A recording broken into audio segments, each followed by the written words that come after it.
కొంతమంది సోదరులు అడుగుతూ ఉంటారు, పీర్ల పండగ కూడా ఇస్లాం ప్రకారంగా తప్పునా అని. సో ఫ్రెండ్స్, వినండి, శ్రద్ధగా వినండి, అర్థం చేసుకోవడానికి ట్రై చేయండి. ఇస్లాం అనేది ఏకదైవ ఆరాధనను మాత్రమే ప్రోత్సహిస్తుంది.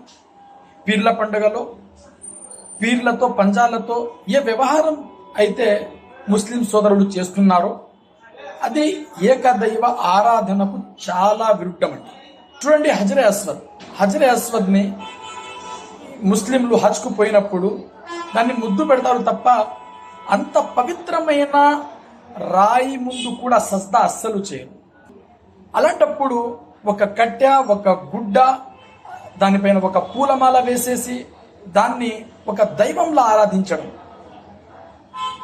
ఎవరైతే పీర్లను ఎత్తుకుంటారో వాళ్ళు కాళ్ళు కడగడం, అలాగే భవిష్యత్తు గురించి అడగడం, అలాగే వాటి చుట్టూ తిరగడం, దానిపైన సజ్దాలు చేయడం, ఇవన్నీ కేవలం ఒక అల్లాహ్ ముందు మాత్రమే చేయాల్సిన పనులు. అల్లాహ్ తప్ప మరొకరితో ఇలా చేస్తే ఇది ఏదైతే ఇస్లాం యొక్క బేస్ పాయింట్ ఉందో, దీనిపైన అయితే ఇస్లాం యొక్క బిల్డింగ్ నిలబడి ఉందో దానికి చాలా విరుద్ధం అండి. అందుకే ఇది తప్పు అని ఉలమాలు చెబుతూ ఉంటారు.